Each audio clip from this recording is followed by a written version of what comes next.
بيقول لك هو مش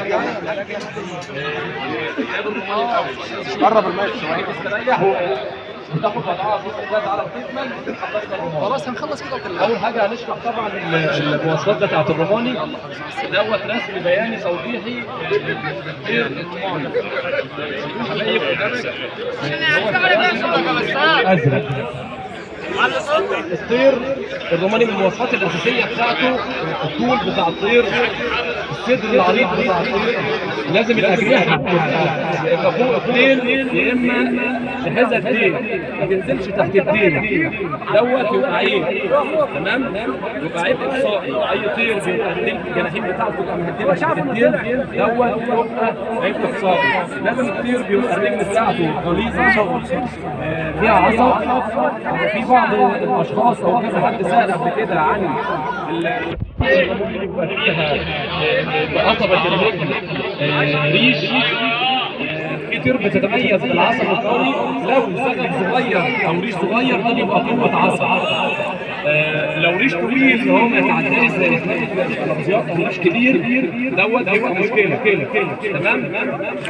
طيب هنبدا نشتغل في الجزء اللي فوق في الرماني. الدماغ بتاعت الرماني بتختلف من الذكر للانثى، يعني الاناث بتبقى الدماغ بتاعتها رفيعه غير الذكور. تمام. الذكوره بتبقى دماغها غليظه وعريضه من فوق.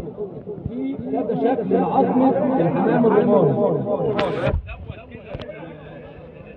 بفضل الله تعالى يعني في الاتحاد الاوروبي بره مش هنقول زي هنا في مصر مثلا الطير اللي بيبقى معلقه والعضه بتاعته عريضه من تحت وفوق مفيش عضه، ده يبقى كده عيب اقصائي. لازم يبقى قوه في العضه اللي تحت واللي فوق. ده بيبقى كيرف في الجنب كده، ما هوش عريض قوي، يبقى قوه من فوق من تحت. في شكل وجوده للطير لمستوى الطير. في شكل عظمه ثانيه زي ما احنا كده هنا اليمين بيبقى اطول، دي عظمه مرسومه فيها كده. في العظمتين اللي تحت ما فيهمش رفارف، ده باب ثاني. يعني زي ما موضح هنشرح في بعض الطيور اللي موجوده دلوقتي. عين الطيور الروماني نشرح عليها. كده بيبقى 3 طبقات متوسطه ممسوحه، مش لازم خليطه كده. في جفون بتبقى تقيله وبارزه لبره، بنبدا احنا ندخلها في الانتاج عشان نطلع طيور مربوطه لاناث او بتبقى كده، يعني بنكمل الذكر من البدايه عشان يكملوا بعض. تمام. من مواصفات الحمام اللي فيه حبايك او دبك اللي هم البيضات، لازم الحبايك والدبك يبقوا كاملين بالكامل. ممكن طير كامل المواصفات والحبايك بتاعته مش كامله، بيبدا ينقص الطير من الدرجات بتاعته. لازم الحبايك الاثنين يبقوا ظاهرين وكاملين. تمام. بيبدا يظهروا ويبانوا امتى في الطير؟ بعد لما تخلص ريش ويقلش فبيكملوا. ده بيبقى من قوه الطير وقوه الدم بتاعه. نقاء اللون درجه اللون اذا كان في السلابل او في الازايزه كل ما كان رايق فاتح بيبقى افضل، وفي التقييم بيبقى احسن. تمام. احنا كده خلصنا الصدر بتاع الطير والعظام بتاع دي بتلب رايح. هنخش على لون العين من جوه. العين من جوه بيبقى ابيض. كل ما الضرب حدقه العين من جوه توسع والابيض يبقى اكثر، بيدي الطير جوه وزمان افضل. تمام. في الشمس بالذات الحمام الروماني انت ممكن تبص في حدقه العين بتاعته بيكون في الظل بتلاقيها النن اللي جوه الاسود كتير. تيجي تطلع الطير في الشمس بيبان درجه البياض بتاعت العين بيبقى الماظ، وفي درجه من البياض بيبقى رملي. ده مش عيب، لكن لما يكون اصفر او برتقاني ده عيب روماني. تمام. هنبدا نشتغل على الديل. الديل بيبقى 12 ريشه، زي ما قلنا بيبقى الاجنحه متساويه فوقيه، يبقى ديل ما شاء الله تعالى متساوي، الطير متناسق مع بعض من اول ما ينزل من الصدر لحد اخر الديل، بيبقى الطير متناسق من بعض. في بيبان طيور بتبقى واقفه بدرجه 80 درجه لورا كده، في ناس بتحب البيبان دي موجوده معظمها في البيبان المصري القديمه. تمام.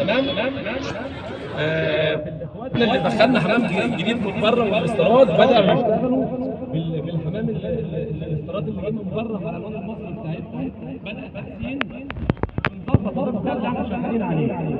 طيب نيجي بقى لرسمه الفطار الثانيه اللي احنا بنتكلم عليها. زي ما قلنا الدماغ مع الفطار مع الاعلانيه اللي فوق بتاعت الطير بيبقوا متناسقين. لا اصبر كل ما في كير او موزه صغيره كده يكون في افضل، كل ما الطير الفطار بتاعه كان متوسط داخل لجوه مفهومه شويه وعريضه، بيدي جمال افضل وتقييم احسن ودرجات اكتر.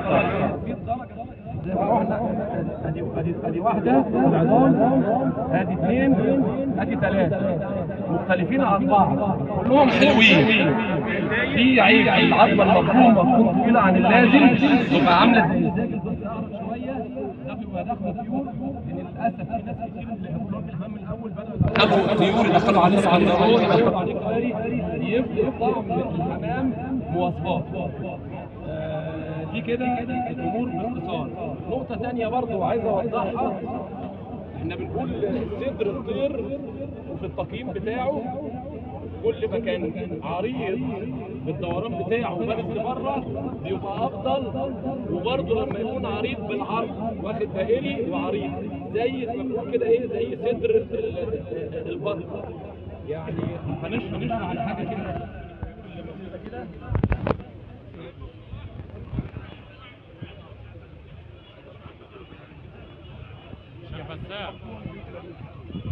بفضل الله تعالى طول الجناح في الروماني، يعني هو كده مرفوع لفوق. لما كنت طويل ولا قصير؟ ده قصير. في طيور جناحها طويل. طول الجناح دي عيب ولا الميزه؟ لازم احنا قلنا يبقى في تناسق. هو متناسق، بس في قصير زي ده قصير، وفي طيور جناحها طويل، لكن اللي فوق متناسق. الجناح طويل معدي الديل؟ لا مش فارق، مش معدي الديل، يعني سوى الديل، بس الجناح لفوق. يعني انا ما سلمتش. مفيش عيب، احنا قلنا الجناح يبقى لفوق، يعني نقطه كده حضرتك. لا ما سلمتش. متناسق الجناح فوق الديل، متناسق، لكن الجناح قصير. الجناح قصير. الجناح الجناح مش ماشي مع الديل. مش شرط. مفيش